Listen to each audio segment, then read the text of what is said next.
فرمان ہے سیدہ شباب اہل الجنت الحسن والحسین، کہ جنت کے جو سردار ہوں گے، جو سید ہوں گے وہ حضرت حسن حسین رضی اللہ عنہم ہوں گے، اسی لیے ان سے آگے جو نسل چلی ہے ان کو سید کہا جاتا ہے۔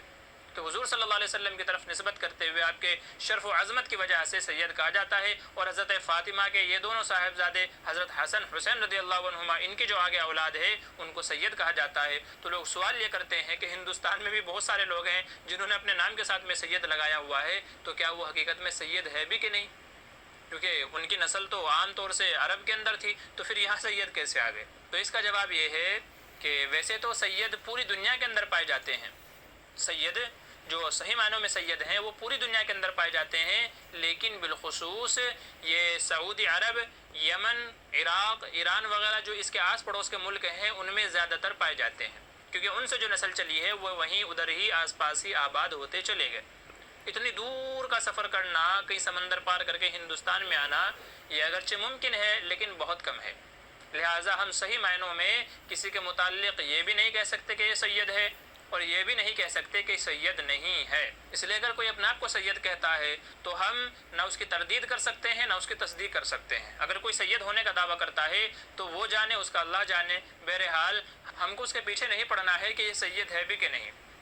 تو اس لیے ویسے تو پوری دنیا کے اندر پائے جاتے ہیں، لیکن بالخصوص ان علاقوں میں پائے جاتے ہیں جو عرب کے آس پڑوس میں ہیں۔ رہ گئی بات ہندوستان کی، تو ہندوستان میں عموماً اصلی سید بہت کم ہیں، بہت کم ہیں، بلکہ عموماً لوگوں نے اپنی ذات پات کو بڑھانے کے لیے، اپنے حسب نسب کے لیے ایسے ہی ساتھ میں لگا لیا ہے۔ میں نے عرض کیا تھا کہ ہمارے ایک جان پہچان والے ہیں پروفیسر صاحب، وہ کہتے تھے کہ ممبئی کے اندر سید عجیب لوگ ہیں، یہاں سید ایسے پیدا ہوتے ہیں، ماں امبولی باپ تمبولی، بچے پیدا ہو رہے سید، بچوں کا نام سید ہو رہا ہے، باپ کا نسب نامہ کچھ اور تھا، ان کا سرنیم کچھ اور تھا، بچے کا سرنیم کچھ اور ہے۔ بعض لوگوں کے تو دو سرنیم دیکھنے میں آئے ہیں۔ تو لوگوں نے ایسا کر لیا ہے، اپنے آپ کو بڑا چڑھا کر کے بتانے کے لیے، یہ شیخ ہو گیا، یہ انصاری ہو گئے، یہ فلاں ہو گئے، وہ فلاں ہو گئے، تو ایسے تاکہ لوگ مجھے بڑا سمجھیں اس لیے اپنے نام کے ساتھ میں سید لگا لیتے ہیں، حالانکہ وہ حقیقت میں سید نہیں ہے۔ تو ایک بات تو ایسے لوگوں کے لیے عرض ہے کہ آپ جو اپنے نام کے ساتھ میں سید لگا رہے ہیں یہ لگانا صحیح نہیں ہے، کیونکہ اس صورت میں آپ اپنے آپ کو منسوب کر رہے ہیں سیدنا حسن حسین رضی اللہ عنہما کی طرف، اور حضور صلی اللہ علیہ وسلم نے ارشاد فرمایا جو اپنے آپ کو اپنے باپ کے علاوہ کسی دوسرے کی طرف منسوب کرے کہ میں فلاں کا بیٹا ہوں جبکہ وہ اس کا بیٹا نہیں ہے، حدیث میں فرمایا گیا کہ ایسے شخص کے اوپر لعنت ہے، اور قیامت کے دن ایسا شخص ذلت اور رسوائی کا سامنا کرے گا۔ لہٰذا اپنی نسبت کسی غیر کی طرف کرنا یہ بالکل بھی جائز نہیں ہے۔ لہٰذا جو حقیقت میں سید نہیں ہے پھر بھی اپنے نام کے ساتھ سید لگاتا ہے تو یہ حرام عمل کر رہا ہے، اس کو اس سے بچنا چاہیے۔ لہٰذا ہندوستان کے اندر جو سید ہیں تو وہ بہت کم لوگ ہیں، زیادہ تر لوگوں نے ایسے ہی اپنے نام کے ساتھ لگا لیا ہے، جو کہ بالکل بھی درست نہیں ہے۔ البتہ کون اصلی سید ہے، کون نقلی سید ہے، تو اس کی پہچان بڑی مشکل ہے۔ ہاں، علماء نے بعض علامتیں بتائی ہیں کہ سید کی پہچان کیا ہے۔ جس آدمی کے اندر یہ کچھ علامتیں، کچھ وصف پائے جائیں تو ہم کہہ سکتے ہیں کہ اگر وہ سید ہونے کا دعویٰ کرتا ہے تو شاید وہ اپنے دعوے میں صحیح ہے، اور جس کے اندر یہ علامتیں نہ ہو تو شاید وہ صحیح معنوں میں سید نہیں ہے۔ اب وہ علامات کیا ہیں جو سیدوں کے اندر پائے جاتے ہیں، جو اصلی سید ہوتے ہیں، حضور کے خاندان سے ہوتے ہیں؟ تو جو حضور کے اولاد سے ہیں تو وہ سید کون سے ہیں، اس کی بعض علامتیں علماء نے نقل کی ہیں۔ پہلی علامت یہ ہے کہ اصلی سید دلیر اور بہادر ہوتا ہے، بزدل نہیں ہوتا، بہادر دلیر ہوتا ہے، شجاع ہوتا ہے۔ دوسری علامت یہ نقل کی ہے کہ سید جو اصلی سید ہوتا ہے وہ سخی ہوتا ہے، کنجوس نہیں ہوتا۔ لہٰذا اگر آپ کسی کو دیکھیں کہ وہ اپنے کو سید کہتا ہے لیکن کنجوس ہے، بخیل ہے، تو سمجھ لیں کہ شاید وہ صحیح معنوں میں سید نہیں ہے، کیونکہ حضور کے خاندان سے ہے اور کنجوسی اس کے اندر آ جائے یہ تو ہو ہی نہیں سکتا، یہ ہو ہی نہیں سکتا۔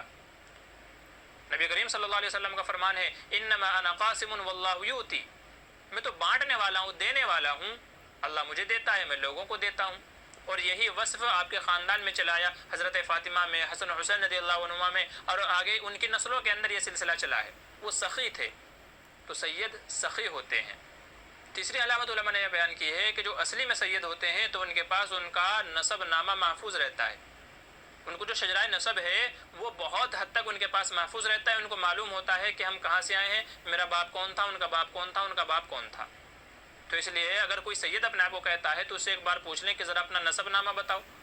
اپنا شجرہ نسب دکھاؤ. اگر وہ دکھا دیتا ہے تو یقیناً وہ صحیح ہے, اور اگر وہ دکھانے سے عاجز و قاصر ہے. کتنے لوگ ایسے ہیں کہ جن کے باپ دادا شیعہ تھے لیکن آج وہ لوگوں میں مشہور ہو رہے ہیں اپنے آپ کو سید کہہ کر کے, حسینی کہہ کر کے اپنے آپ کو جو ہے مشہور کر رہے ہیں. حالانکہ اگر آپ گہرائی میں جائیں گے, تحقیق میں جائیں گے تو معلوم پڑے گا باپ دادا شیعہ تھے. تو اس لیے سیدوں کی ایک پہچان یہ ہے کہ ان کے پاس ان کا نسب نامہ محفوظ رہتا ہے, شجرہ نسب محفوظ رہتا ہے.